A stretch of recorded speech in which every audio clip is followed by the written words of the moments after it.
أرسل رسوله بالهدى ودين الحق ليظهره على الدين كله ولو كره المشركون أشهد أن لا إله إلا الله وأشهد أن محمدا عبده ورسوله اللهم صل وسلم وبارك على حبيبنا محمد وعلى آله وصحبه ومن تبعهم بإحسان إلى يوم الدين أما بعد. Para pemirsa Pontianak Bertauhid Channel yang dirahmati Allah Subhanahu wa taala, puji dan syukur tidak hentinya kita tunjukkan kepada Allah Subhanahu wa taala, Rabb dan pengatur manusia dan seluruh alam atas rahmat dan kenikmatan, nikmat iman Islam. Salat salam tidak lupa kita sampaikan kepada junjungan dan suri tauladan kita, Nabi dan Rasul mulia Muhammad sallallahu alaihi wasallam, kepada para sahabatnya, dan mudah-mudahan sampai kepada kita umatnya. Alhamdulillah, pada sore hari ini kita dipertemukan dalam program Obsesi, obrolan seputar Islam terkini, membahas permasalahan umat yang sedang trending dan sedang viral, membedahnya, menghukuminya dengan syariat Islam. Insyaallah kita semua hadir di sini dalam rangka thalabul ilmi dan mengharapkan ridha Allah Subhanahu wa taala.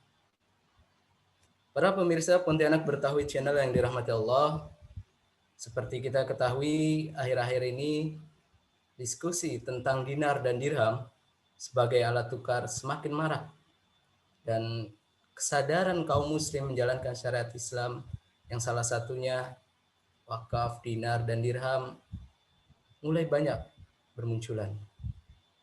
Insyaallah obsesi pada sore hari ini akan mengangkat tema tentang wakaf uang digiatkan, dinar dirham dipersoalkan. Telah hadir di tengah-tengah kita para pembicara yang insya Allah berkompeten di bidangnya. Yang pertama kita sapa Ustadz Iwan Abu Sauki. Assalamualaikum Ustadz. Waalaikumsalam warahmatullahi wabarakatuh. Suaranya kecil Ustadz.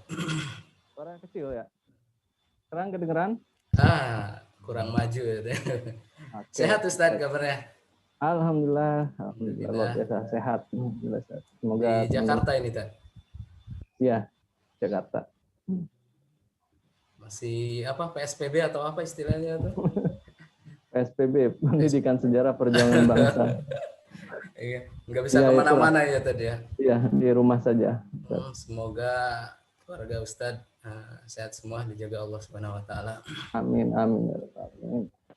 Kemudian pembicara kedua Ustadz Kasir Budiarto, beliau adalah analisis ekonomi. Kita sapa beliau. Assalamualaikum Ustadz Kasir. Waalaikumsalam warahmatullahi wabarakatuh. Semangat Ustadz, sehat ya? Sehat, alhamdulillah. Alhamdulillah. Pontianak ini Ustadz, selain wabah kayaknya agak berasap-berasap ini sore. Mulai asap. Tahunan. Kita lagi banyak cobaan ini ya Ustadz ya. Yeah. Selain kondisi, ya itulah kebijakan-kebijakan ini juga bagian dari cobaan kaum muslim ini ya. Yeah. Oke, para pemirsa channel Pontianak Bertauhid, insya Allah nanti kita ada sesi tanya jawab juga. Silakan nanti bisa dituliskan di kolom komentar chat ya untuk mengajukan pertanyaan terkait tema pada sore hari ini. Oke, tidak lama-lama kita persilahkan yang pertama Ustadz Iwan untuk menyampaikan materinya. Tafadhol Ustadz. Baik, terima kasih pada Ustadz Habibi. Suara mohon diinfokan kalau suara saya kurang jelas ya. Baik, Ustadz sekalian, Assalamualaikum warahmatullahi wabarakatuh. Alhamdulillahirabbil alamin. Alhamdulillahilladzi hadana li hada wa ma kunna linahtadiya laula an hadanallah. Asyhadu an la ilaha illallah wa asyhadu anna Muhammadan abduhu wa rasuluhu la nabiyya ba'da. Allahumma shalli wa sallim ala Muhammad wa ala alihi wa sahbihi ajmain amma ba'd. Para pemirsa sekalian ya, peserta obsesi pada sore hari ini, menarik gitu ya apa yang dikatakan tadi oleh moderator kita terkait dengan kondisi akhir-akhir ini gitu ya, di mana kalau kita lihat memang satu sisi kita melihat giroh orang untuk untuk menerapkan Islam, untuk mengadopsi hal-hal yang Islami itu naik gitu, tapi di sisi lain apa? Ada peristiwa-peristiwa yang kemudian kita menunjukkan seolah-olah ada sesuatu apa tidak semuanya gitu memilih-milih sesuatu yang berasal dari Islam itu, termasuk fenomena yang terjadi akhir-akhir ini ya terkait dengan dinar dan dirham ya. Saya izin share screen dulu sedikit ya. Waktu saya berapa lama, Ustaz Habibie? 20 menit Ustaz. 20 menit, oke. Baik, saya izin share screen terkait dengan ini. Baik, fenomena terakhir ya. Kalau kita melihat dari sisi apa yang terjadi kepada Bapak Zaim Saidi gitu ya. Beliau mendirikan pasar muamalah di Depok. Kemudian ada penangkapan seperti yang sudah kita ketahui bersama gitu ya. Padahal kalau kita lihat ya apa yang terjadi di sana itu adalah sesuatu yang pasar yang biasa kalau kita lihat. Sama halnya seperti pasar-pasar di tempat wisata gitu di mana orang-orang memakai atau menggunakan alat transaksi pembayaran tidak dengan rupiah, tetapi sebenarnya pada dasarnya itu sebelumnya awalnya itu adalah rupiah, kemudian dikonversi menjadi dinar dirham lah gitu, kemudian di situ terjadi barter. Nah, pernyataan dari Zaim Saidi ini pun gitu sebenarnya dinyatakan bahwa ini bukan mata uang, tetapi ini adalah proses yang terjadi di pasar muamalah itu adalah sama seperti barter gitu kan. Tetapi ternyata ya beliau tetap ditahan gitu ya. Tuntutannya apa? Kalau kita berbicara terkait dengan rupiah, ya, terkait dengan mata uang, yang disangkakan kepada Zaim Saidi, beliau ini saya tahu sebelumnya itu mendirikan namanya Wakalah Islam, Wakalah Nusantara kalau nggak salah ya. Kemudian ada organisasinya Murabitun yang memang concernnya itu adalah untuk bagaimana menerapkan kembali atau menggunakan kembali dinar dan dirham. Nah, ini nanti kita bisa bahas lebih lanjut. Nah, terkait dengan tuduhan sangkaan terhadap Zaim Saidi gitu ya. Bahwa beliau dilarang gitu tuduhannya itu karena membuat ini mata uang baru katanya ya. Jadi itu mungkin terlepas dari itu sudah banyak yang dibahas gitu ya, sudah banyak dibahas bagaimana keanehan-keanehan yang terkait dengan penangkapan itu gitu, karena kita lihat masih banyak sebenarnya di luar sana banyak transaksi-transaksi lain selain dinar dan dirham yang digunakan untuk transaksi itu gitu. Tetapi dalam kasus Zaim Saidi ini ternyata ditangkap. Nah, kalau kita baca undang-undangnya teman-teman sekalian, ternyata terkait dengan uang rupiah itu di sini ada undang-undang yang sebenarnya ibaratnya ancamannya itu tidak hanya terkait dengan orang yang membuat mata uang baru. Kalau di ancaman itu yang di sini kan barang siapa membuat benda semacam mata uang atau uang kertas dengan maksud untuk menjadikannya atau menyuruh menjalannya sebagai alat pembayaran, maka dia diancam 15 tahun. Ya. Ternyata kalau kita lihat di undang-undang mata uang yang terakhir gitu kan, di situ sebenarnya larangan terkait mata uang itu banyak ya. Dilarang merusak, memotong, menghancurkan gitu kan. Dan ini ada ancamannya semuanya. Kemudian dilarang memproduksi, kemudian menjual alat-alat yang terkait dengan cetakan uang itu juga dilarang gitu kan. Ya, dan dilarang menggunakan selain rupiah di dalam transaksi kecuali yang dikecualikan. Nah, saya ingin membahasnya bukan dari sisi kenapa, dari sisi khusus kasusnya Zaim Saidi tidak. Nah, itu mungkin bahasan hukum gitu ya nanti yang tetapi dari peristiwa ini bisa kita lihat ya bagaimana gitu ya yang bisa kita lihat lebih dari momen ini sebenarnya kok bisa gitu ya, kok bisa ancaman seperti itu dari sisi hukum, dari sisi ekonomi ya. Kita mungkin bisa memahami kenapa sampai gitu ya ada larangan-larangan seperti ini gitu ya. kenapa sampai mata uang yang namanya rupiah itu harus dijaga seperti ini, gitu kan? Nah, ini bisa kita lihat nanti kalau kita berbicara mengetahui dari asal muasalnya, gitu ya, sejarah bagaimana mata uang itu. Terus yang kedua, kalau kita lihat rupiah itu undang-undang ini kan baru ditetapkan 1946, ya, setahun setelah Indonesia merdeka. Sebelum Indonesia merdeka itu kan kita menggunakan mata uang macam-macam, ya. ORI, uang Republik Indonesia yang pertama kali uang yang pertama kali yang apa ibaratnya uang Indonesia yang resmi pertama kali itu namanya ORI itu ya, tahun 1946. Itu kan baru ada 1946 itu ya. Begitu ORI itu dinyatakan ini adalah uang resmi, maka uang-uang yang sebelumnya itu langsung dinyatakan tidak resmi. Ada uang Belanda, uang Jepang, segala macam itu dinyatakan tidak resmi. Nah, terus sebelum itu gimana gitu ya. Nah, ini yang mau kita bahas. Ada dua hal gitu ya. Sebenarnya di Indonesia itu sebelum ada rupiah itu pakai apa gitu. Kemudian kenapa, yang kedua, ini yang paling penting, kenapa kemudian itu harus sedemikian rupa gitu, diatur sedemikian rupa rupiah itu sehingga dia tidak boleh tidak boleh ada transaksi lain, tidak boleh ada yang macam-macam gitu, yang larangan yang saya sebutkan di undang-undang tadi.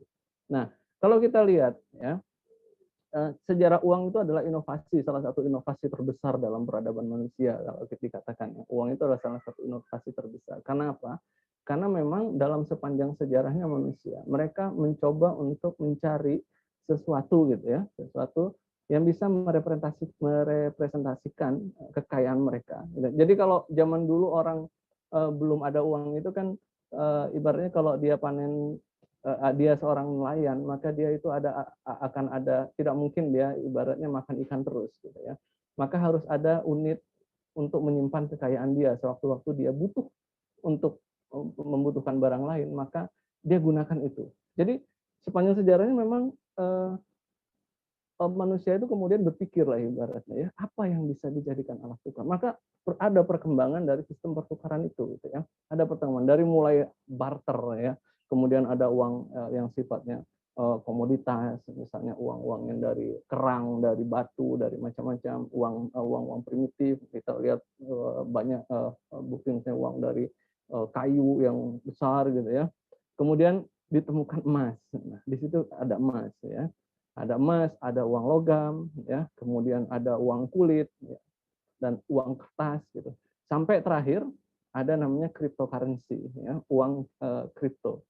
Di luar sana nyebutnya disebut cryptocurrency. Kalau di Indonesia tidak diakui memang ini, karena tadi yang diakui itu adalah rupiah, maka ini disebut aset kripto sebenarnya. Tetapi orang bilang itu ada cryptocurrency.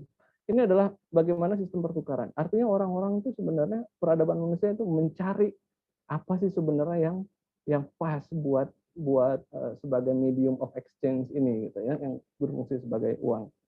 Nah, di Indonesia sendiri kalau kita kaitkan, kenapa kemudian Zaim Saidi misalnya mencoba menggelorkan kembali beliau dengan gerakan Murabitunnya, dengan gerakan Wakalah Islam Nusantara, atau gerakan beliau yang terakhir ini bagaimana mencoba mempraktekkan, dan banyak sebenarnya komunitas tentu mereka ingin tadi selain hiroh keislaman mereka, beliau juga sudah meneliti gitu sebenarnya ya terkait dengan dinar dan dirham. Walaupun nanti kita bahas ya mungkin pemateri sebelumnya bagaimana seharusnya. Nah, kalau kita lihat sejarahnya ini, bagaimana uang-uang yang berkembang di Indonesia gitu ya. Dari uang Selendra misalnya ya, uang ini di zaman Mataram gitu kan. Ini banyak sekali kalau kita lihat contoh uang Krishna segala macam, ini saya tunjukkan saja, tidak perlu saya jelaskan. Ini semuanya emas ya. Kecuali di sini ada uang yang di Kerajaan Buton ini dari kain memang. Sudah di abad 14 itu. Kalau kita lihat dalam sejarahnya abad 14 itu juga sudah mulai menggunakan uang kertas ya, mulai pernah dicetak kemudian uang kertas di dunia gitu ya. Kemudian misalnya di sini juga uang ini ya, tadi uang ini, kemudian uang yang di Banten, kemudian Goa dan segala macam. Artinya pada saat itu uang-uang itu yang berlaku di Indonesia, yang digunakan di Indonesia itu adalah uang-uang yang berasal dari emas, yang terbuat dari emas dan perak ya. Bahkan kalau kita lihat di sini ya, pada saat penjajahan, penjajah pun sebenarnya menyebut mata uang kita itu sebenarnya dinar dan dirham. Ya. Kita lihat di sini ya, dirham buatan Belanda. Belanda pada saat menjajah Indonesia menyebutnya dirham, gitu ya. Kan gitu ya, menyebutnya dinar gitu kan. Nah jadi ini ada dirham Inggris ya, dirham Belanda, ada dinar emas Aceh gitu. Jadi apa sebutan dinar dirham itu adalah sebenarnya kalau orang menyebut itu ya berasal di Nusantara zaman dulu juga sudah ada gitu kan. Nah, kenapa begitu? Karena memang Indonesia itu bagian dari sejarah peradaban Islam, bagian dari kekhilafahan Islam gitu ya. Di mana kita tahu bahwa di zaman kekhilafahan itu emas dan perak itu memang menjadi mata uang resmi negara gitu ya. Ini adalah buktinya gitu ya. Saya perlihatkan di sini bagaimana koin-koin emas gitu ya yang menjadi mata uang resmi di dalam zaman keislaman. Dan di Indonesia juga menggunakan seperti itu. Maka ketika Belanda masuk, ketika Inggris masuk, mereka tetap menggunakan istilah itu karena memang masyarakat paham itu gitu ya. Tetap menggunakan istilah dinar dirham walaupun mungkin dari sisi pembuatannya sudah tidak emas lagi gitu ya. Tidak murni lagi gitu ya. Di zaman Islam pun ada istilah ini, kalau ini disebutnya fulus gitu ya, uang-uang yang berasal dari tembaga. Itu juga sebenarnya diakui juga gitu, tapi diakui saja gitu. Tapi uang resmi di dalam negara Islam pada saat itu memang berbasis emas dan perak. Nah, sejarah tadi gitu ya, perkembangan uang tadi kalau kita lihat ya, perkembangan uang tadi di dalam peradaban manusia itu kan saya katakan tadi manusia mencoba untuk mencari medium apa yang sebenarnya cocok gitu ya. Karena apa? Kalau menurut Imam Al-Ghazali itu uang laksana cermin yang tidak memiliki warna sendiri, tetapi mencerminkan semua warna. Dia adalah cermin, dia nggak punya warna, tapi dia mampu mencerminkan semua warna. Dia mampu mencerminkan harga barang. Dia mampu mencerminkan kekayaan seseorang. Kalau punya uang kan gitu ya. Nah, dia mampu mencerminkan nilai sebuah jasa gitu. Jadi mampu mencerminkan segala macam gitu. Ini menurut Imam Al-Ghazali gitu. Maka dalam konteks itu uang itu harus tadi fungsi uang itu adalah sebagai yang utama itu adalah medium of exchange dan unit of account gitu. Medium of exchange dan unit of account. Dia harus mampu menjadi perantara untuk tadi sebagai alat tukar. Yang kedua dia sebagai alat ukur, ya, alat hitung gitu, terkait dengan kekayaan seseorang. Gitu. Nah, dalam sejarahnya tadi semuanya sudah pernah dicoba sebenarnya ya, mulai dari barter sampai kemudian sekarang aset kripto. Tinggal pertanyaannya ya, sekarang kan yang berlaku itu uang kertas. Apakah uang kertas kalau kita pakai analisis yang seperti ini masuk gitu kan ya? Maka saya ingin menjawab tadi pertanyaan saya yang kedua, kenapa kemudian rupiah itu harus sampai ada undang-undang, ya, harus kemudian pemerintah harus proaktif gitu ya, menjaga supaya tidak terjadi peredaran uang palsu dan segala macam. Saya ingin menggunakan sedikit ya pisau analisis ini gitu ya. Jadi uang sifatnya itu pertama dia harus acceptability, ya. Yang kedua portability, dia harus diterima gitu. Semua uang itu sebenarnya kalau yang kita lihat dalam sejarah tadi yang saya sebutkan itu diterima oleh masyarakat, ada kesepakatan untuk menerima itu. Kemudian portability, dia harus enak gitu ya, mampu dibawa kemana-mana, jangan sampai uang itu sebesar rumah misalnya susah dibawa gitu ya. Nah itu juga memenuhi. Durability, durable, dia tahan lama seharusnya uang itu ya. Kemudian divisible, bisa dibagi kecil-kecil, dan limited availability, jumlahnya terbatas ya. Maka kalau kita pakai analisis ini ya, pakai dari sifat ini saja, kita bisa memahami nanti kenapa kemudian uang kertas itu ya harus sedemikian rupa gitu kan. Jadi gini, kalau kita misalnya emas di apa namanya ya, pakai analisis ini, emas itu pertama dia pasti diterima, acceptable.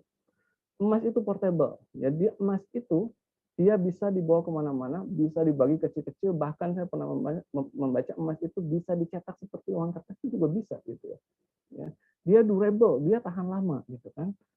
dia bisa dibagi-bagi gitu kan, dan dia jumlahnya terbatas. Emas itu jumlahnya terbatas. Tidak semua orang bisa membuat emas. Emas itu dihasilkan harus melalui dari proses mencari, ya, eksplorasi, eksploitasi, ada proses dan segala macam. Ada proses yang sangat panjang mungkin ya untuk mendapatkan emas itu. Nah, kalau kemudian kita bandingkan dengan uang kertas, ya, misalnya gitu ya. Pertama, acceptability uang kertas itu gimana, teman-teman? Kalau emas, acceptable-nya itu karena apa? Karena memang emas secara intrinsik dia punya nilai, sehingga semua orang mau menerima itu. Mau di Indonesia, mau di mana-mana, yang namanya emas, seluruh manusia default-nya itu adalah akan menerima emas itu, karena emas itu berharga. Dia acceptable karena dari bendanya. Gimana dengan uang kertas? Dia tidak acceptable. Sebenarnya acceptability dari uang kertas itu apa? Kita menerima uang kertas, kalau kita punya sekarang, kenapa kita percaya itu? Karena itu dipaksakan. Acceptability uang kertas itu dipaksakan dengan undang-undang. Ya, itu yang pertama. Jadi kenapa kemudian tadi ini harus dilarang menggunakan uang selain emas gitu? Karena apa? Karena ada pemaksaan tanda petik untuk menggunakan rupiah kan, gitu. Supaya orang tidak menggunakan. Jadi acceptability-nya itu dipaksakan. Oh mungkin kalau dari sisi portability uang kertas oke, durability mungkin ya tadi cepat rusak gitu ya, akhirnya diganti dan segala macam. Kemudian divisibility mungkin uang kertas ini. Yang terakhir nih, limited availability ya. Limited availability itu kalau emas, teman-teman sekalian, emas itu ketersediaannya itu dia limited secara nature, ya. Secara alamiah dia memang limited. Tetapi kertas itu tidak limited ya. Makanya kemudian limitasi dari pencetakan uang kertas itu adalah tergantung pada sisi pencetaknya. Otoritas siapa sekarang? Bank Indonesia gitu ya. Dia menjadi limited, dia harus dibatasi. Kenapa? Karena kalau tidak dibatasi nanti uang itu nanti akan banyak sekali ya. Uang itu nanti banyak orang, kalau misalnya dibebaskan orang membuat mata uang, orang itu akan membuat sendiri uangnya, mencetak sendiri, yang terjadi kacau perekonomian. Maka secara undang-undang tadi, kenapa kemudian undang-undang melarang memasukkan, melarang membuat barang cetak, dikhawatirkan dari sisi ini juga gitu ya. Tetapi kalau emas itu nggak ada larangan. Nanti mungkin dilihat emas itu semakin banyak emas itu semakin bagus perekonomian, semakin tumbuh perekonomian. Ya. Yang dijaga kalau dalam sistem uang emas itu bukan dari sisi pertumbuhan jumlahnya, tetapi negara itu nanti hanya menjaga supaya orang itu tidak mencampur emas dengan logam-logam yang tidak bagus. Itu saja yang dijaga. Tetapi kalau orang mau mengeksplorasi emas segala macam, itu malah bagus buat perekonomian. Maka dari sisi ini, kita paham bahwa kenapa kemudian uang kertas itu begitu. Kenapa kemudian ada larangan itu. Karena ternyata uang kertas yang ada pada saya ini sebenarnya pada dasarnya tidak ada harganya. Dia hanya menjadi berharga karena ada paksaan. Ya. Karena ada tadi apa namanya ya paksaan lah dari negara untuk itu ya, ada pembatasan yang dipaksakan. Ini ya, ini saya kasih contohkan bagaimana nilai uang emas yang disimbolisir 100 triliun hanya dalam satu lembar, begitu tidak berharganya gitu ya uang kertas itu. Jadi saya ingin mengatakan bahwa dari sini kita bisa melihat gitu dari kasus yang ada terkait dengan dinar dirham itu bagaimana sebenarnya masalahnya itu sebenarnya dari sisi, kalau saya melihatnya dari sisi uang kertasnya itu sendiri. Ya, pelarangan-pelarangan yang ada di luar itu terkait dengan transaksi di luar uang kertas itu karena apa? Karena menjaga ini gitu ya. Maka gimana dengan kondisi saat ini? Saya katakan gini, emas dan perak sekarang kemudian hanya menjadi komoditas.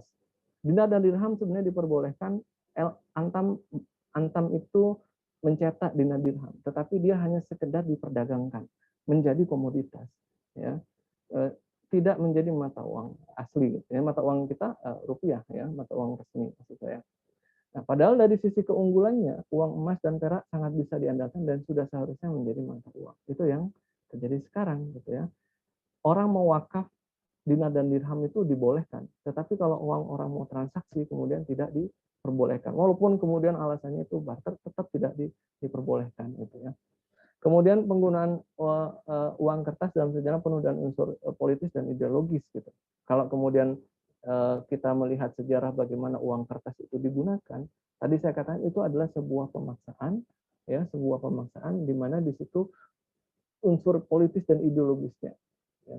Nanti bisa dilihat bagaimana uang kertas itu menjadi media penjajahan gitu ya, media penjajahan negara-negara yang berkuasa, bahkan penjajahan dalam tanda petik negara kepada rakyatnya itu dengan uang kertas itu. Maka tidak heran banyak kemudian yang ingin kembali. Gitu. Jadi dorongan untuk kembali kepada uang yang dari emas dan perak itu sebenarnya kalau kita sebagai Muslim nanti mungkin akan dijelaskan membicara selanjutnya bagaimana ada motivasi ruhiyah di situ bahwa Islam itu mengadopsi emas dan perak sebagai mata uang. Tetapi di luar sana, orang di luar sana yang non-Muslim sebenarnya juga mencoba, mereka ada dorongan supaya kembali ke uang emas dan perak, gitu. Karena melihat unsur keadilan dari emas dan perak ini, ya. Jadi ini keunggulannya. Nanti mungkin dijelaskan ke pembicara selanjutnya. Saya rasa itu yang bisa saya sampaikan sementara gitu, nanti bisa kita diskusikan. Jadi inti dari yang ingin saya sampaikan bahwa gitu ya, yang terjadi pada saat ini ya, kita melihat pertama dari sisi fakta memang apa yang terjadi kepada Ustadz yang tadi Ustadz Zaidi itu adalah sesuatu yang aneh gitu ya menurut kita dari sisi hukum. Yang kedua, bahwa penggunaan dinar dirham itu di Nusantara itu sudah ada gitu, dan motivasinya tentu kerajaan-kerajaan Islam di Nusantara menggunakan dinar dirham itu karena tadi ada pengaruh dari Islam, dari kekhilafahan Islam ya pada saat itu. Dan yang terpenting adalah apa yang terjadi pada saat ini ya, karena memang pemerintah mengadopsi sebuah sistem mata uang yang dipaksakan kepada masyarakat, ya dipaksakan. Jadi ini bukan mata uang yang sebenarnya secara ridho masyarakat, tetapi dipaksakan baik dari sisi nilainya, baik dari sisi penerimaannya, ya sehingga sebenarnya uang kertas yang ada pada saat ini itu menimbulkan ketidakadilan. Gitu, ya. Oleh karena itu, mudah-mudahan setelah ini dibahas terkait dengan dinar dirham. Saya rasa itu, Pak Habibie, apa yang bisa saya sampaikan 20 nggak tahu lewat 20 menit ya. Mohon maaf kalau ada kesalahan. Terima kasih. Assalamualaikum warahmatullahi wabarakatuh. Waalaikumsalam. Jazakallah Ustaz. Alhamdulillah banyak sekali ya yang sharing dari guru kita Ustadz Iwan ini terkait sejarah dari uang, bahwasanya sebenarnya penyebutan dinar dirham ini sudah dari zaman penjajahan terdahulu, dan bisa disimpulkan bahwa kriminalisasi terhadap penggiat dinar dan dirham yang beberapa minggu lalu terjadi itu lebih kepada unsur politis dan ideologis ya, di mata uang kertas saat ini karena dipaksakan untuk digunakan. Baiklah para peserta dan pemirsa channel Pontianak Bertauhid, silakan ikut berpartisipasi untuk mengajukan pertanyaan terkait materi yang sudah dipaparkan tadi. Bisa ditulis di kolom chat dan mudah-mudahan nanti bisa kita diskusikan. Oke, selanjutnya saya minta Ustadz Kasir untuk memaparkan materi yang keduanya tentang dinar dan dirham. Tafadhol Ustaz. Baik, syukran Ustadz Habibie atas kesempatannya. Tes. Bismillahirrahmanirrahim. Assalamualaikum warahmatullahi wabarakatuh. Alhamdulillahirabbil alamin. Salatu wassalamu ala asyrafil anbiya'i wal mursalin sayyidina Muhammadin wa ala alihi washabbihi ajmain. Alhamdulillah, puji syukur kepada Allah, kita masih diberi kesempatan untuk berkumpul di Zoom ini. Semoga mendapat berkah dan ridho dari Allah Subhanahu wa taala. Baik, sebelumnya terima kasih sudah diberi kesempatan untuk berbagi yang sedikit ini. Dan insya Allah saya akan melanjutkan materi ini, yaitu tentang judulnya tentang wakaf tunai digiatkan, dinar dan dirham dipersoalkan. Nah, ini tentu merupakan kontradiksi, kontradiksi di mana antara wakaf dinar dan dirham itu merupakan bagian dari syariat Islam. Tapi terjadi kontradiksi, dikontradiksikan di sini seolah-olah bertentangan. Baik, izinkan saya mulai untuk ini menyampaikan beberapa slide.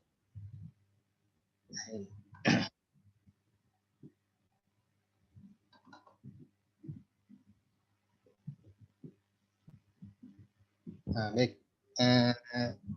Tadi kalau Ustadz Iwan sudah menyampaikan tentang sejarah, terutama tentang sejarah uang, bagaimana sejarah uang di Indonesia. Nah, selanjutnya saya mencoba untuk menyampaikan tentang dinar dirham ini. Yang pertama juga dari sisi sejarah juga tentang dinar dirham ini. Bahwa kita ketahui sebelum datang Islam, dinar dirham itu sudah digunakan oleh bangsa suku Quraisy kita di Mekah. Nah, ini mereka mendapatkan dinar dan dirham ini melalui aktivitas perniagaan atau perdagangan dengan negeri sekitar, terutama negeri di bawah imperium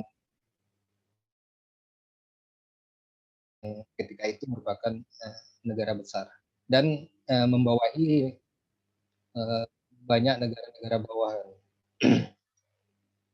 Nah, ini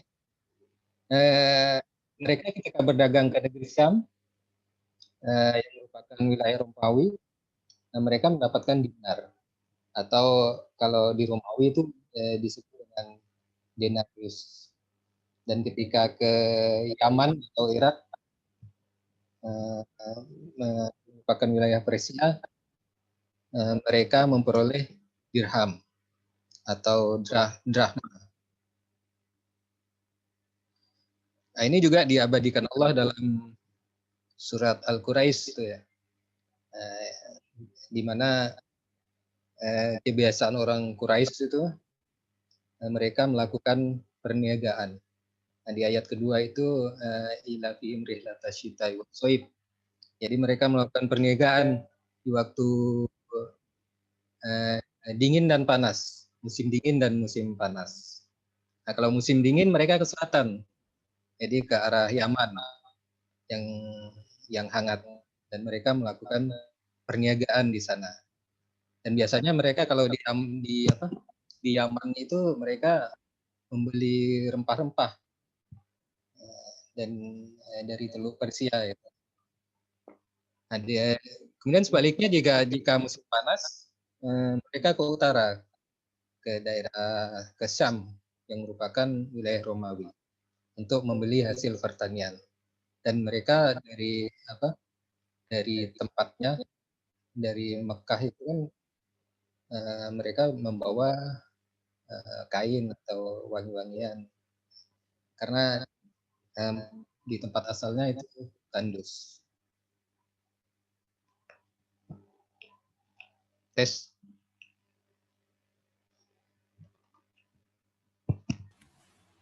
Kena agak didekatin ininya, mic-nya.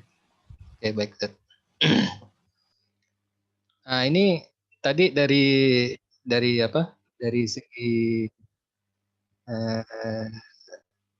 bahwa asal dinar dirham itu sebenarnya dari Romawi dan Persia melalui aktivitas perniagaan bangsa Arab sehingga sampai ke Arab, Mekah. Nah, kemudian dinar dan dirham di masa Rasulullah. Nah, ketika ketika Islam datang, nah itu Rasulullah memberikan takrir atau penetapan persetujuan untuk penggunaan dinar dan dirham untuk digunakan dalam berbagai muamalah dan juga ditetapkan sebagai mata uang negara. Jadi memang di masyarakat Arab sendiri dinar dirham itu sudah terbiasa digunakan dalam aktivitas sehari-hari. Kemudian hadis yang menunjukkan adanya takrir Rasulullah itu adalah hadis riwayat An-Nasa'i dan Abu Daud. Nah, jadi hadisnya timbangan adalah timbangan penduduk Mekah dan takaran adalah takaran penduduk Madinah. Nah, kemudian terkait dengan ini dalam aktivitas menimbang dinar dirham ini juga Rasulullah dibantu oleh sahabatnya yang bernama Arqam bin Abu Arqam. Nah, juga untuk dirham Rasulullah menyatukan 3 jenis dirham, yaitu yang 20 karat, 12 karat dan 10 karat menjadi satu, yaitu menjadi 14 karat. Nah, seperti itu aktivitas Rasulullah terkait dinar dirham ini.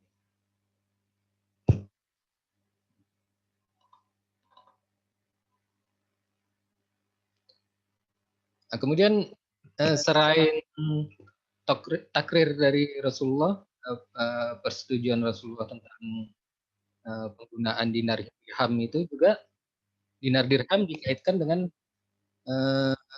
hukum Islam. Nah, seperti Nah, Islam mengharamkan menimbun emas dan perak. Itu dalam surat At-Taubah ayat 34. Nah, juga Islam mewajibkan zakat emas dan perak. Zakat emas dan perak. Nah, itu besarnya untuk emas tuh 20 dinar dan perak 200. Dan juga terkait dengan hukum jihad terhadap pembunuhan juga Islam mewajibkan diat itu sebesar 1.000 dinar dan 12.000 dirham atau 100 ekor unta. Nah, juga tentang nisab atau batas harta curian, nah juga dengan standar dinar, yaitu 1/4 dinar atau lebih. Nah, itu dirham dikaitkan dengan hukum Islam. Nah, kemudian setelah Rasulullah penggunaan dinar dirham ini juga dilanjutkan pada masa sahabat, yaitu pada masa Abu Bakar As-Siddiq radhiyallahu anhu. Beliau hanya meneruskan kebijakan dari Rasulullah. Kemudian pada masa Umar bin Khattab pada 20 Hijriah, nah itu dicetak dinar dirham baru.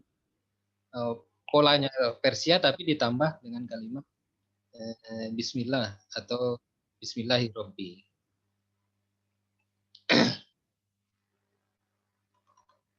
Nah, itu pada masa sahabat.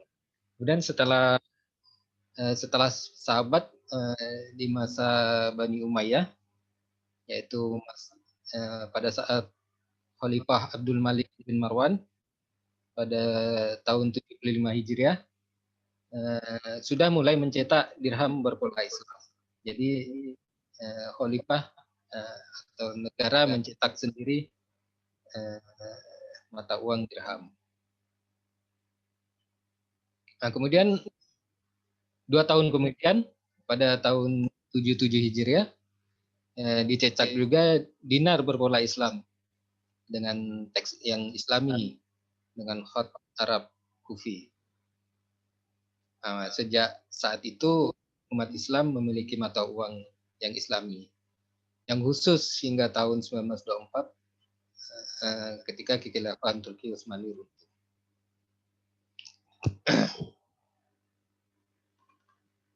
Nah, ini beberapa contoh.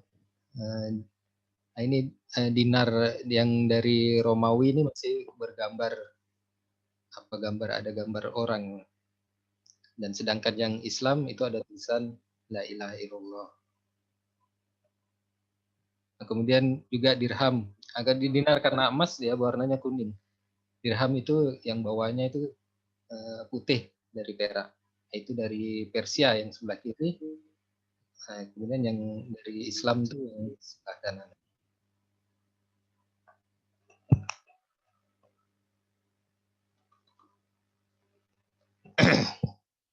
Nah, baik, ini kemudian banyak keunggulan dari dinar dan dirham ini.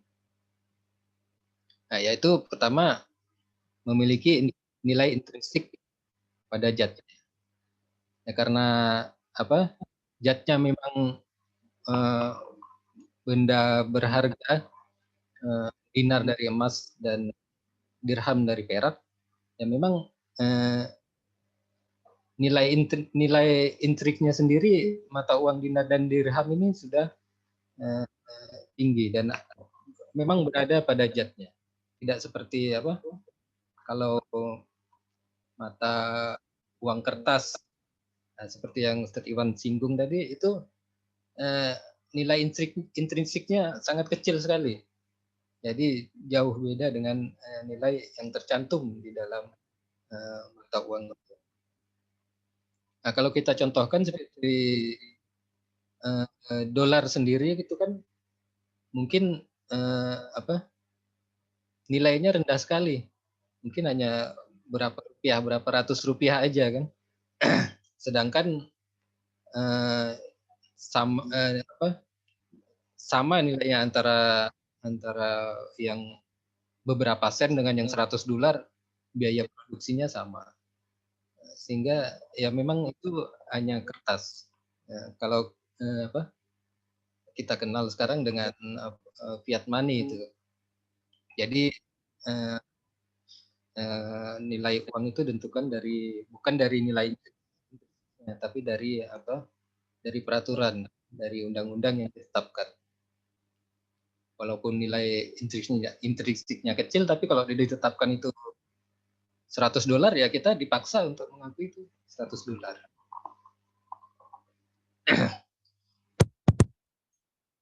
Nah, kemudian keunggulan yang kedua adalah menjamin kestabilan moneter. Nah, jadi karena nilai dinar dan dirham itu relatif stabil, maka itu akan menjaga kestabilan moneter. Nah, kalau yang kita sering dengar bahwa harga satu ekor kambing, 1 dinar pada masa Rasulullah, pada saat ini juga harganya tetap segitu. Harganya tidak mengalami perubahan yang signifikan.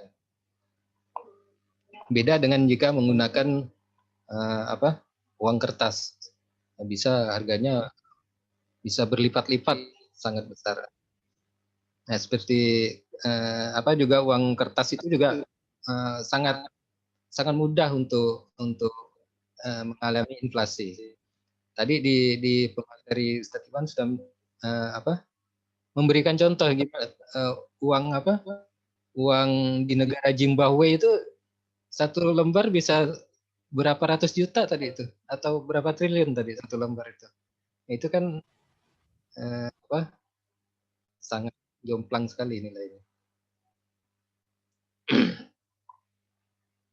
Nah, juga menciptakan keseimbangan neraca pembayaran. Nah, ini juga dengan menggunakan dinar dan dirham juga akan menciptakan keseimbangan neraca pembayaran, terutama pembayaran antar negara. Kemudian juga memiliki kurs yang stabil antar negara. Jadi karena menggunakan standar dinar dan dirham, emas dan perak, kurs antar negara itu stabil. Walaupun nanti di tiap negara memiliki nama yang berbeda-beda, tapi tetap itu nanti mengacu pada standar emas dan perak secara global. Nah, kemudian memelihara kekayaan emas dan perak di setiap negara. Nah, jadi emas dan perak itu nanti di setiap negara tidak akan raib, tapi hanya berubah menjadi ke barang yang lain. Nah, baik, itu dari segi keunggulan dinar dan dirham. Mungkin masih ada lagi keunggulan-keunggulan yang lain. Nah, baik, terakhir penutup. Jadi di sini selain jelas dalil syariahnya dan keunggulannya, dinar dan dirham sebagai mata uang juga memerlukan legalitas negara. Nah, jadi ya negara harus menetapkan dinar dan dirham ini sebagai mata uang. Seperti yang Rasulullah lakukan waktu itu dengan takrir dari Rasulullah, itu merupakan dinar dan dirham itu legal secara syar'i untuk digunakan dan jadi mata uang negara. Jadi itu akan bisa dilaksanakan dengan sempurna, yaitu dengan institusi negara, tidak parsial. Dinar dan dirham ini kan bagian dari sistem ekonomi Islam. Jadi ya juga harus dilakukan secara menyeluruh dengan sistem-sistem yang lain dalam bingkai negara. Nah, inilah urgensi daulah Islamnya sebagaimana pernah dicontohkan oleh Rasulullah SAW yang kemudian dilanjutkan oleh para sahabat. Baik, mungkin cukup yang bisa saya sampaikan. Wallahu a'lam bishawab. Terima kasih. Assalamualaikum warahmatullahi wabarakatuh. Waalaikumsalam warahmatullahi wabarakatuh. Jazakallah Ustaz Katsir atas pemaparan materinya. Ya, Masya Allah sekali ya bahwasanya penggunaan dinar dan dirham ini sudah Rasulullah contohkan dan dilanjutkan oleh para sahabat dan para khalifah khilafah penerus beliau. Baik Ustaz, mungkin sedikit pertanyaan Ustaz Katsir. Jadi jika sejarah itu menjelaskan bahwa dinar dan dirham berasal dari luar Islam ya, dimana tadi dinar berasal dari mana? Romawi. Dari Romawi dan dirham itu Ya. dari Persia ya. Apakah fakta tersebut bisa menjadikan aturan dinar dan dirham itu bagian dari hukum syariat itu Ustaz? Tafadhol. Baik Ustaz Habibie. Jadi seperti yang sudah disampaikan sedikit tadi bahwa Rasulullah pada masa itu telah menetapkan atau memberikan persetujuan terhadap penggunaan dinar dan dirham. Sebelumnya kan masyarakat Arab sendiri atau Mekah itu kan sudah familiar atau sudah terbiasa menggunakan dinar dan dirham dari yang mereka peroleh dari aktivitas perdagangan mereka di negara sekitarnya. Jadi takrir itu yang merupakan dalil atau legalitas dari penggunaan itu dinar dirham itu. Kalau yang saya pahami bahwa takrir itu merupakan bagian dari hadis atau sunnah. Jadi hadis atau sunnah itu kan terdiri dari perkataan Rasul atau sabda Rasul, perbuatan Rasul, perkataan itu kan banyak seperti ini amalu biniat. Nah, itu kan perkataan Rasul. Terus perbuatan itu kan yang contoh sholat yang Rasul contohkan.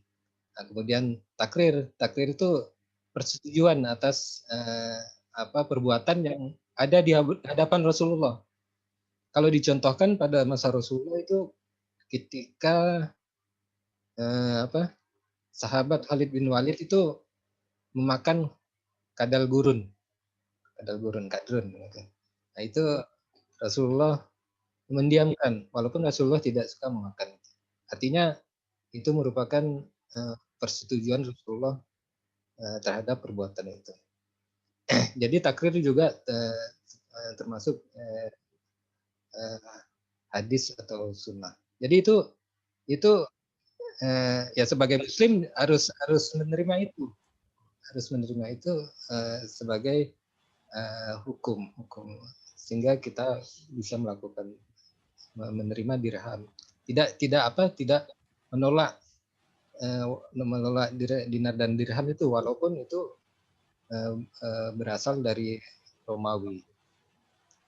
Juga karena itu berasal dari Romawi dan Persia, jangan sampai kita menganggap itu tidak wajib, sehingga negara juga kita beranggapan tidak wajib untuk menetapkan dinar dirham sebagai mata uang. Baik, saya kira seperti itu. Allah jawab. Baik, syukran Ustadz Kasir. Beralih ke Ustadz Iwan. Ustadz, mungkin saat ini kita ketahui ya, negara-negara Islam di Timur Tengah seperti Irak, Maroko itu mereka menggunakan mata uangnya juga dinar dirham juga, Ustadz. Kalau nggak salah Irak itu dinar, Kuwait itu dinar juga, dan Maroko itu dirham ya Ustadz. Nah, apakah mata uang mereka negara-negara tersebut sudah sesuai dengan syariat gitu Ustadz? Baik, terima kasih Ustadz. Memang beberapa negara itu kan menggunakan istilah dinar atau dirham gitu ya. Tetapi kita jangan terkecoh gitu ya, bahwa dalam konteks ini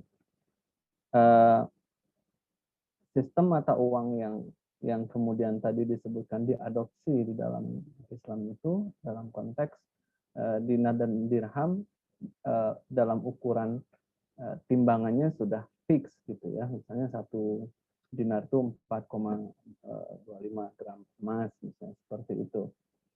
Sepemahaman saya belum ini ya,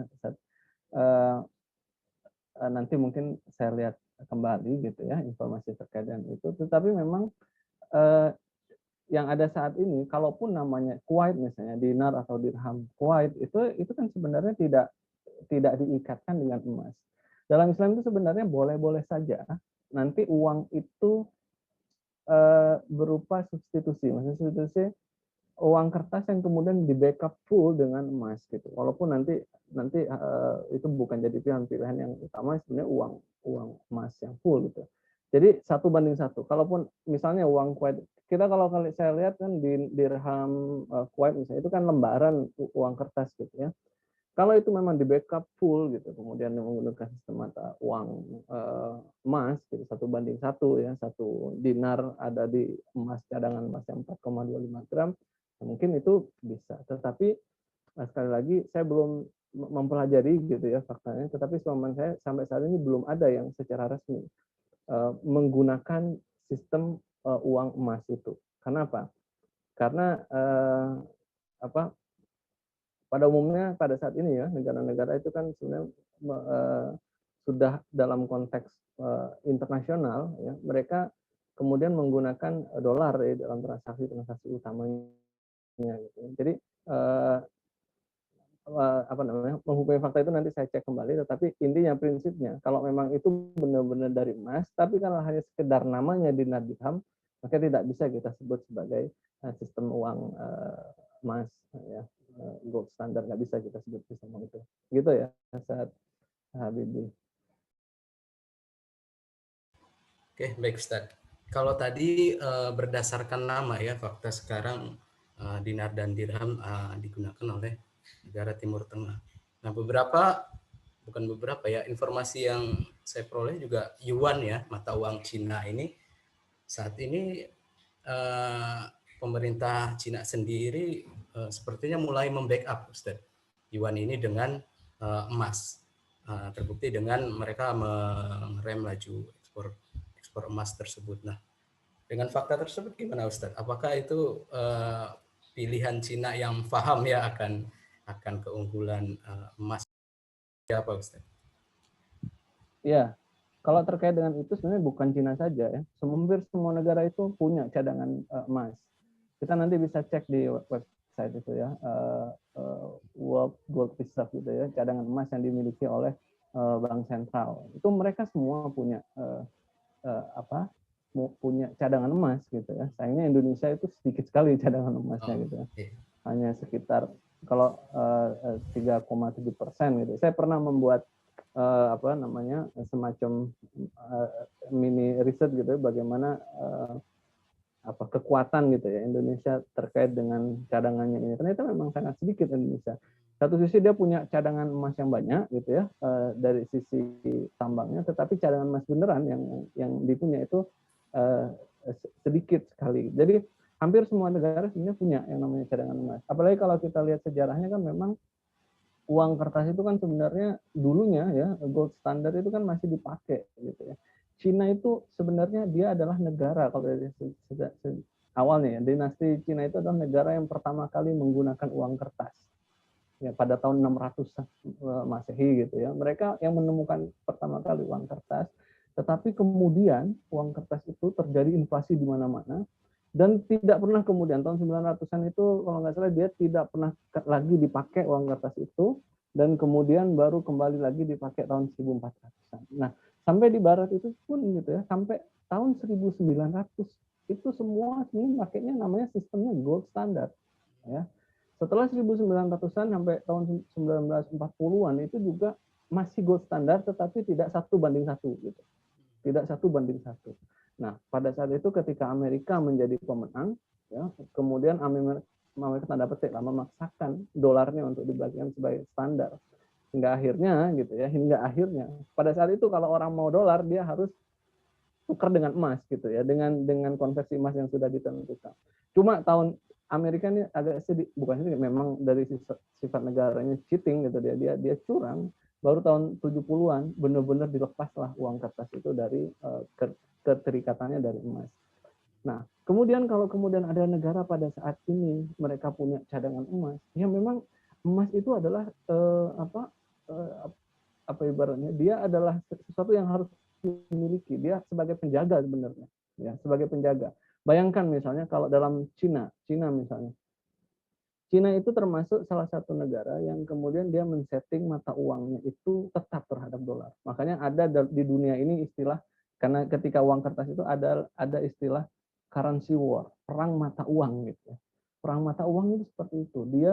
Dia mencoba untuk dalam satu sisi ya, kalau model Cina ini malah mencoba untuk mempertahankan mata uangnya itu rendah dibandingkan dolar nilai tukarnya. Kenapa?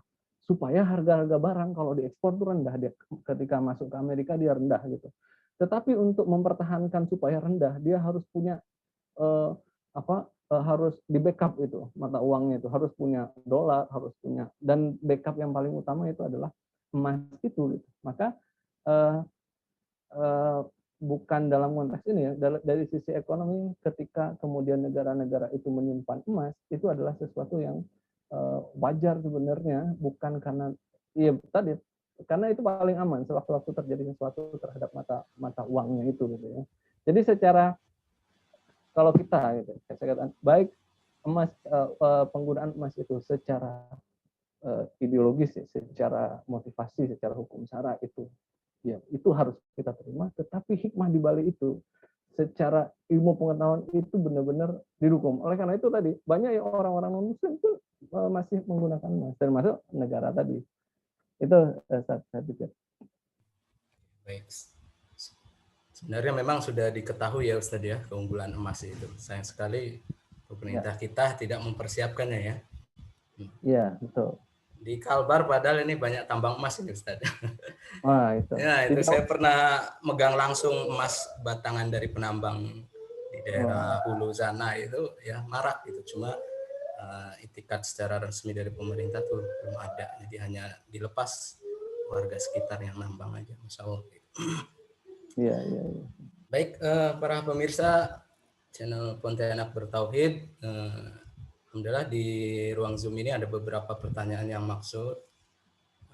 Insya Allah nanti saya bacakan satu persatu dan akan dijelaskan oleh pemateri. Ini yang pertama, apakah nanti versi dinar dan dirham cetakan khilafah akan mencantumkan kalimat tauhid atau lafaz basmalah? Bagaimana kita nanti membawanya walaupun ke tempat yang tidak suci, misal toilet? Nah, mungkin Ustadz Kasir bisa memberikan sedikit jawabannya, Ustadz. Baik, terima kasih. Jadi kalau seperti kita ketahui kan dinar dirham Islam itu ciri khasnya itu kan ada kalimat tauhid dan basmalah atau bismillahirrahmanirrahim. Atau cuman terkait hukum tentang jika masuk toilet bagaimana itu mungkin kalau yang saya pahami beberapa ulama itu mungkin ada yang membolehkan dan juga ada yang tidak boleh. Nah, kalau tidak boleh kan susah juga harus dititipkan di mana gitu. Jadi wallahu alam tentang itu. Jadi nanti mungkin bisa dicari apa sumbernya. Kemudian terkait fakta tadi, fakta yang dibahas oleh Ustadz Sufwan tadi tentang apa dinar Irak, kemudian dinar Kuwait dan yang lainnya itu kebetulan saya ada mengikuti sedikit kajian dari Ustadz Sidik Aljawi itu. Nah, itu sedikit dipaparkan bahwa itu faktanya memang itu tidak di backup oleh emas. Jadi hanya namanya aja dinar Irak, dinar Kuwait, dirham Maroko. Nah, itu juga dijelaskan bahwa misalnya satu dinar Irak itu hanya 9.570. Kemudian satu dinar Kuwait itu 46 ribuan gitu.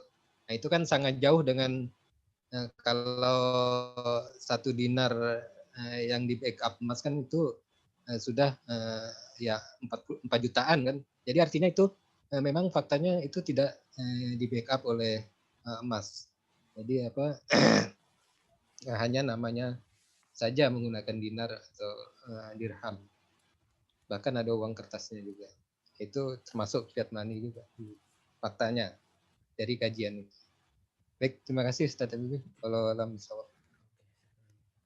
Barangkali Ustadz Iwan menambahkan Ustadz, jadi terkait bentuk dinar dan dirham kalau nanti diberlakukan oleh Daulah Islam, apakah memang fisiknya memang bentuknya itu ya seperti sejarah itu kepingan, ataukah nanti ada model fiat money yang nantinya di backup oleh emas dan perak juga di bank sentralnya. Artinya bisa jadi nanti Daulah membuat sama seperti sekarang kertas, tapi itu memang di backup oleh emas dan perak di bank sentralnya. Pada Ustaz. Ya, terkait dengan bentuk, ya, kalau kita lihat di dalam sejarahnya nih ya, di dalam sirah Rasul sendiri kan pada saat beliau masih hidup sampai zaman kekhilafahan pun ya sebenarnya tidak pernah ada ya pencetakan dinar dan dirham tersendiri. Artinya masih menggunakan yang berlaku saja ya, yang berlaku di masyarakat itulah yang digunakan. Nah, itu kan baru ada pada zaman Khalifah Abdul Malik bin Marwan kalau nggak salah ya. Jadi baru ada cetakan-cetakan itu. Artinya sebenarnya kalau dari sisi bentuk apakah ada lafaz atau tidak itu memang nanti tergantung kebijakan khilafah gitu. Kalau di dalam kitab al-amwal terkait dengan mata uang memang tidak ada spesifikasi bentuk itu, tetapi yang penting adalah berat, gitu ya, berat. Negara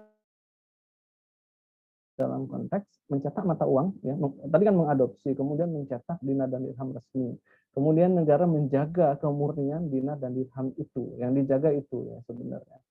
Kemurnian dari konteks apa? Maksudnya nanti kan ada memang dalam sejarah itu orang-orang yang curang mencampur emas dengan logam-logam lain sehingga dia tidak murni. Itu yang kemudian kena hukuman oleh daulah, orang-orang yang semacam itu. Kalaupun misalnya nanti ada orang, misalnya negara daulah punya mata uang nih, ya, udah ada simbol lafaz yang resmi, kemudian di dalam masyarakat mau menggunakan emasnya sendiri gitu ya, tanpa ada yang berbeda, tetapi dia emas juga gitu, itu sebenarnya nggak ada masalah, tidak akan dihukum gitu ya. Kalau sekarang kan gini, yang mencetak itu rupiah. Seandainya ada orang kemudian mencetak persis dengan rupiah, itu kan pasti dihukum karena yang mencetak itu adalah orang, bukan otoritas resmi. Dalam Islam itu enggak gitu ya. Kalaupun ada cetakan resmi negara, kemudian ada orang yang bertransaksi gitu ya, ada orang yang bertransaksi menggunakan emas tanpa ada simbol sepanjang itu nggak ada masalah, disepakati berdua nggak ada masalah itu ya, nggak ada masalah. Bahkan kalaupun orang kemudian menggunakan emas yang dicampur, yang penting dua-duanya sama-sama tahu, nah itu sebenarnya nggak ada masalah, juga masuk dalam konteks barter, artinya bebas gitu ya, dibebaskan sebenarnya pada saat itu, walaupun negara sudah punya sistem mata uang emas gitu. Jadi itu yang saya pahami saat itu. Jadi ketika ada masyarakat melakukan transaksi atas sama-sama ridho gitu ya Ustaz dengan barter model emas, juga negara membolehkan itu ya Ustaz ya nanti ya. Iya, tidak ada masalah kalau yang seperti itu, tidak ada masalah. Tetapi secara resmi negara tetap mengadopsi emas dan perak sebagai mata uang. Makanya hukum emas dan perak itu kan sebenarnya hukum termasuk barang ribawi karena dia dianggap sebagai mata uang. Ya, dia itu dianggap sebagai mata uang dari sisi zatnya, bukan dari sisi karena dia dicetak oleh negara, bukan. Gitu. Makanya sampai sekarang kan hukum mata uang itu juga masih berlaku, hukum emas sebagai mata uang lah ibaratnya dalam konteks kita karena dia sebagai mata uang dari sisi zat emas. Baik. Dan fakta membuktikan Ustaz, yang saya sebut tadi, ada uang-uang yang dari fulus itu ya, dari tembaga dan segala macam, itu kan dipakai itu juga tidak diapa-apain gitu. Artinya ya hanya sebatas transaksi di masyarakat dianggap sebagai barter, walaupun tidak dianggap sebagai bagian dari sistem keuangan yang resmi gitu ya. Ada namanya fulus tadi gitu. Berarti untuk penggunaan dinar dirham ini ketika ada proses perdagangan antar negara ini seperti apa Ustaz teknisnya nanti?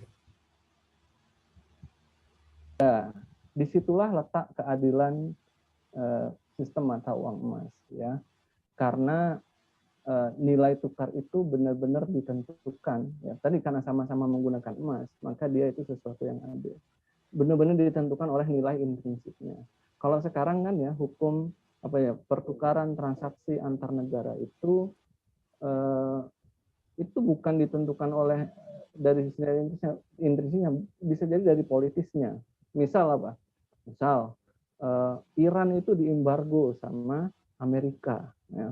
Maka Iran itu nanti mata uangnya itu akan jatuh, drop, tidak ada yang mau bertransaksi dengan Iran.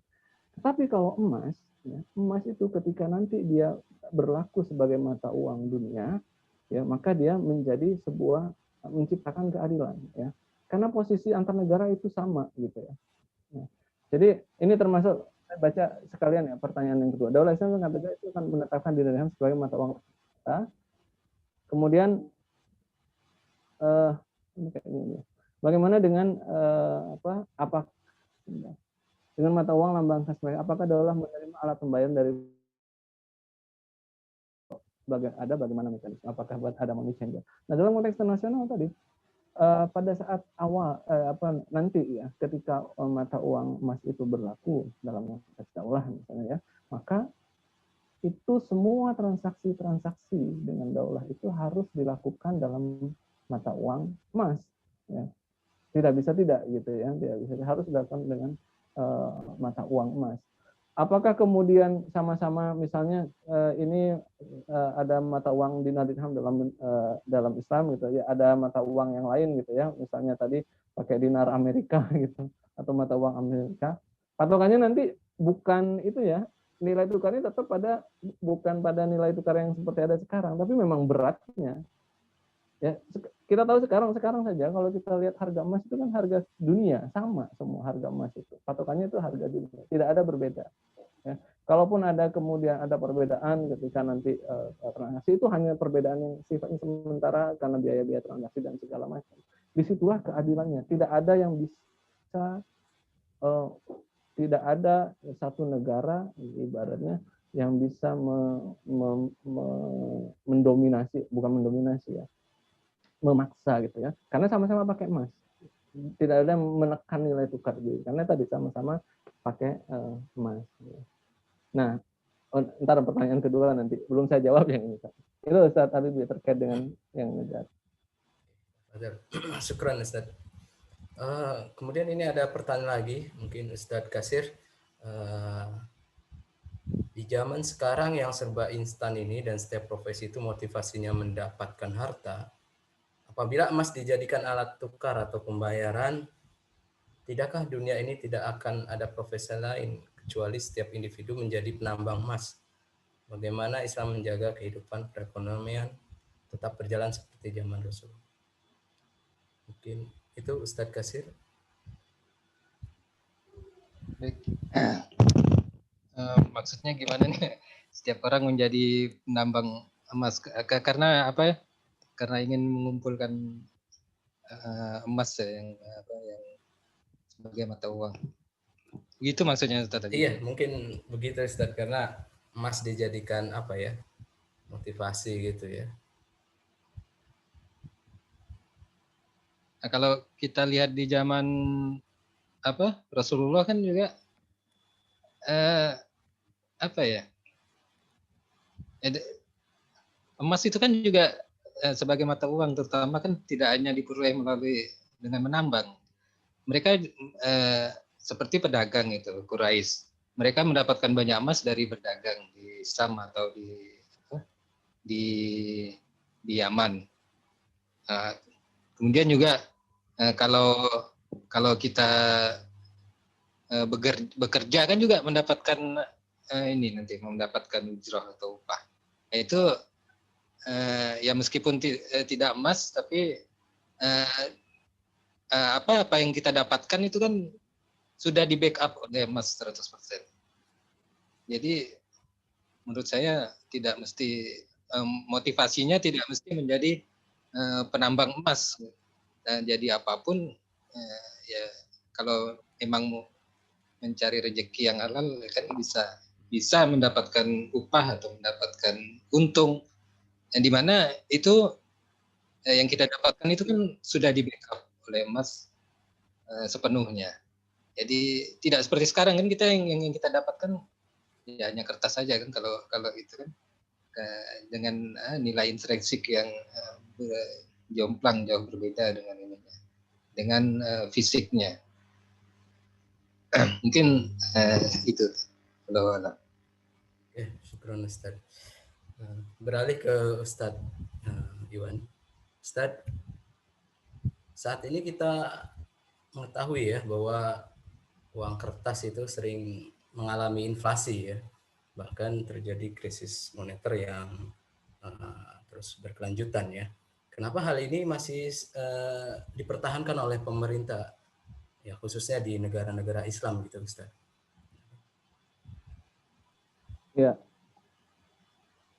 dalam paradigma ekonomi kapitalis, kalau kita berbicara ekonomi, inflasi itu adalah sesuatu yang penting. Ya, dalam ekonomi itu inflasi sesuatu yang penting. Karena apa? Karena kalau nggak ada inflasi, ya, maka tidak ada pertumbuhan ekonomi katanya gitu ya.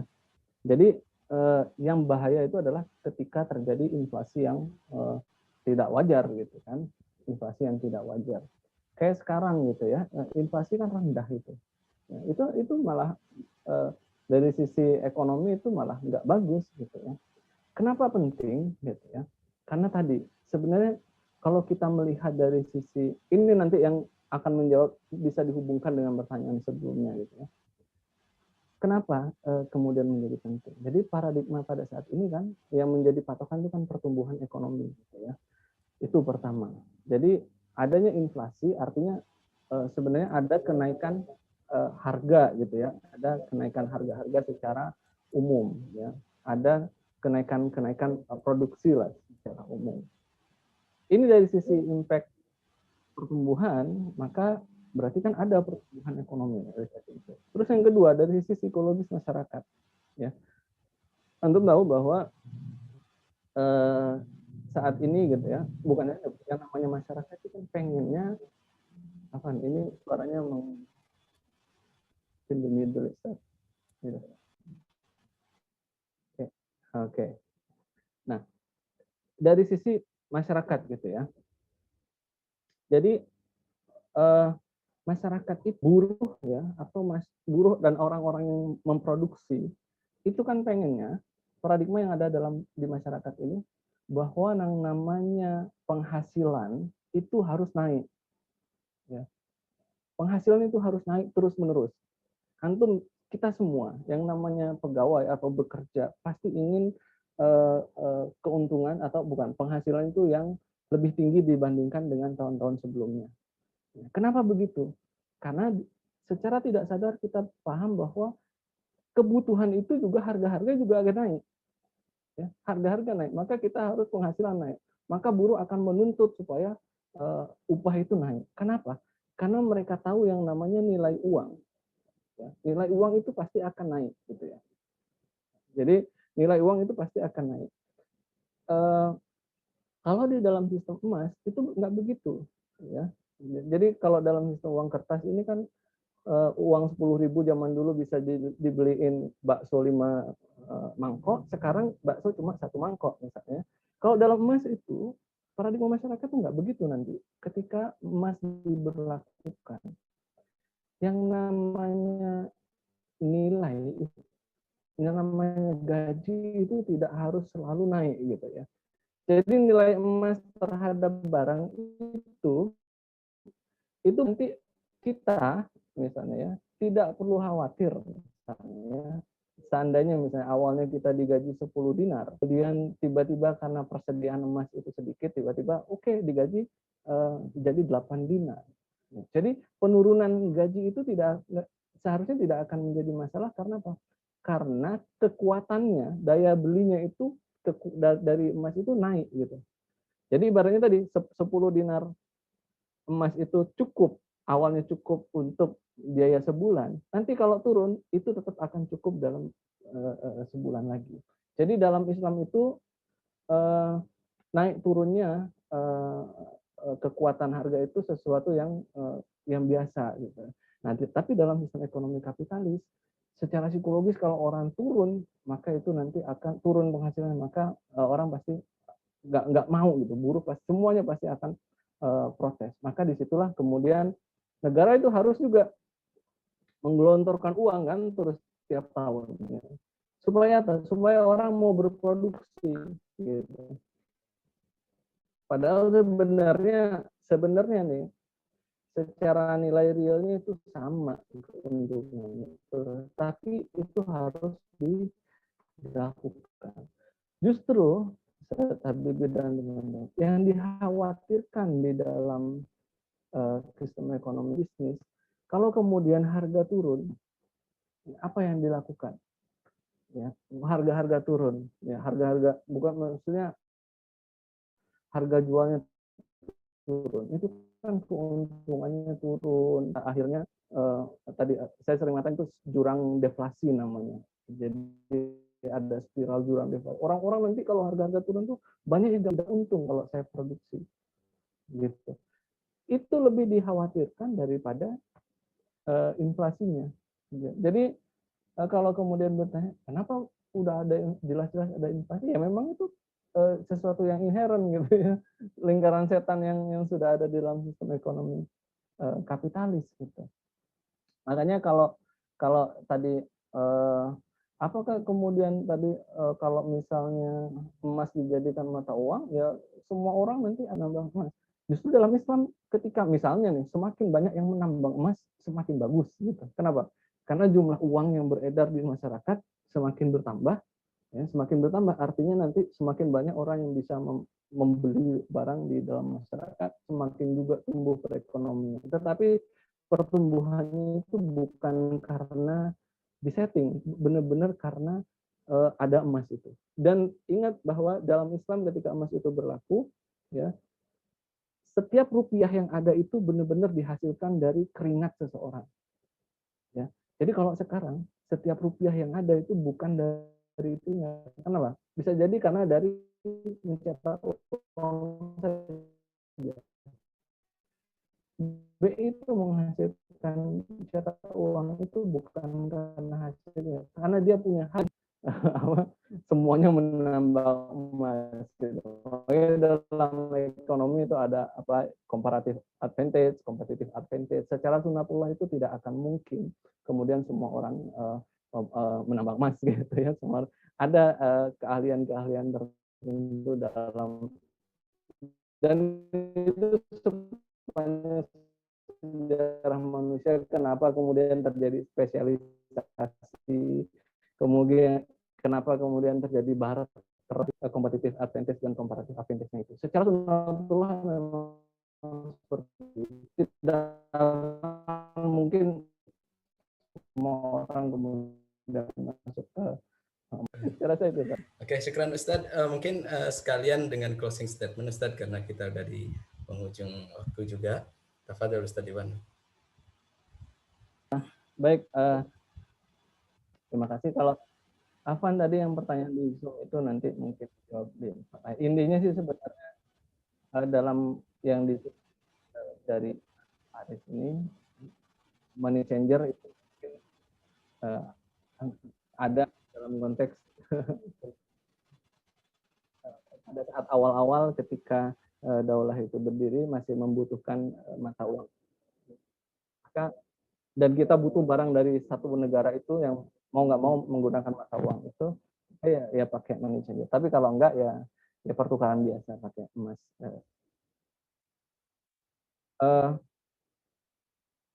Bentar, Afan ini rasanya kok ini ya. Kemudian closing statement, ya adanya kalau dari sisi saya memang yang harus kita kritisi orang-orang teman-teman yang berjuang pada saat ini dalam konteks mengembalikan ekonomi Islam. Mereka sudah mulai menghindari riba, ya. Itu memang tidak hanya sebatas itu gitu ya. Jadi riba itu kemudian tidak bisa benar-benar dihapus misalnya tanpa ada sistem mata uang yang mendukung yang mana itu dinar dan dirham. Dinar dan dirham pun kemudian tidak bisa tidak akan menunjukkan keunggulannya kalau dia hanya sekedar menjadi komoditas. Ya.